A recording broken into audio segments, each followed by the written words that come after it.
what the story of parents affecting the players and them shutting down. Kim, can you comment on that? Is that happening on the female side? You're coaching junior girls, and is there anybody interfering with them to that degree? If it was happening, I don't know that the girls are necessarily sharing that with me. A lot of the time, the girls, it's their own expectations that they're challenging to live up to, and that often the feedback I hear from the players and parents is that the child's expectations are so extraordinarily high for themselves that they're hard to meet, and I think that's quite common in the female game, especially at the level I'm coaching at, or Matt or Tom is coaching at. They're their own worst enemy as opposed to the parents. But again, that's my experience. It may be different. I've not coached at younger levels or lower levels, so I'm not sure if it's different there. Well, do you think that there's a difference in how the parents react by virtue of the fact that there aren't $1 million contracts for females at the end of the day? Interesting. Their deal is a scholarship, though. Right. Yeah, and that's still obviously, has value and is very important. I just wonder if that may account for part of it. I think you're right, Matt. I think that this generation of parent, while that's changing, and the expectations now are starting to be similar for their young daughter and their young son in terms of life goals, but I would say for the most part, there's still the prevalency of you do think of you have different expectations for your daughter and your son, and so we see that with the majority of parents as well. I would say that's my thought.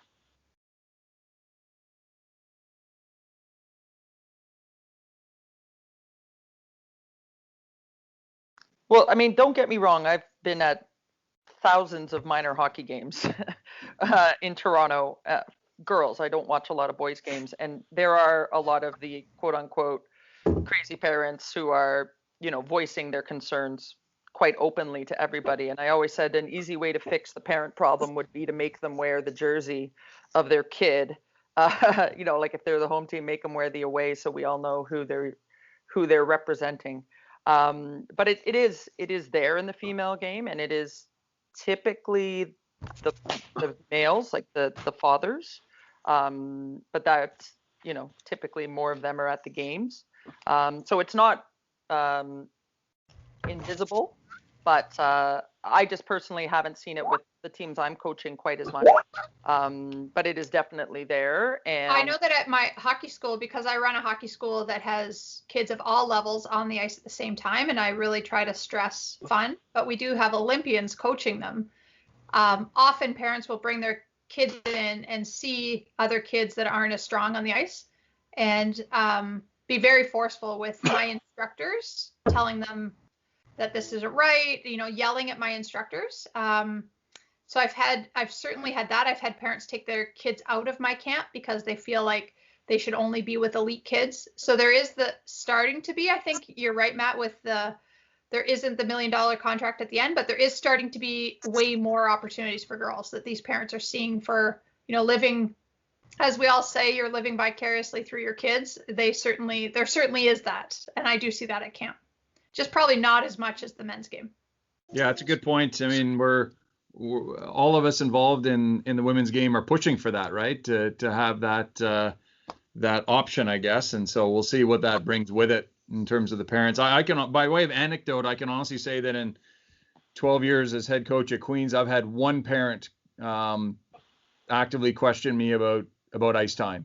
And so I don't know if that's just because, other than playing for a national team, the university level's the top level and parents are happy once they get there, if they've left home at that point and aren't in contact with their child as much. It was a 30-second conversation, mind you, but I've always wondered what it's like maybe down at, in minor hockey with the parents, but certainly in my experience anyway, at the university level, the parents not really a factor in a negative way. Matt, I just wanted to, Saul has put his hand up a couple times. When I talked to Saul last week, I mentioned the nature of this presentation, knowing the audience and knowing Morris. And Saul, you've been listening and you had your finger up there wanting to say a few words. And I'm wondering if you can connect this.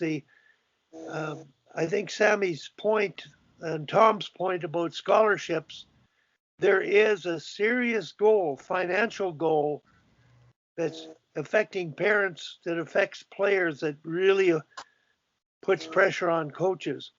So Saul, go ahead. If you got any comments to make, please.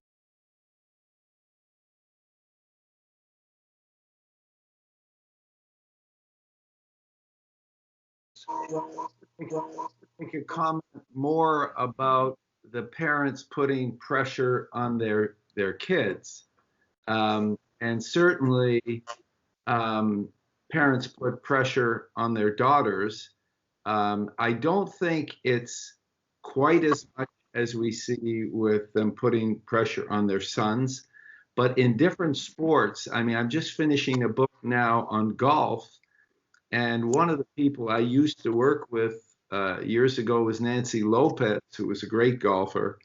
And Nancy has had several daughters and is a wonderful person. And she was telling me that looking at the game now, what Nancy was saying that was she noticed now on the PGA Tour that some of the parents were on the LPGA Tour, some of the parents were very, very hard on their kids, on their girls.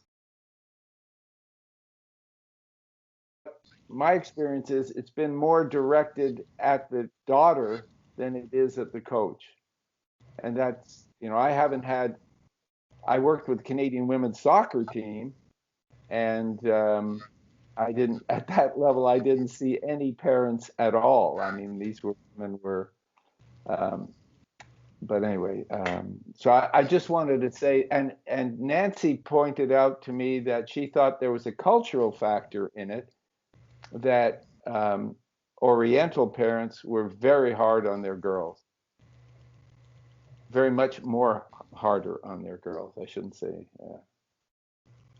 It's interesting. I know in skating, the same thing, where there have been parents very hard on their daughters they were pushing to excel at the highest level.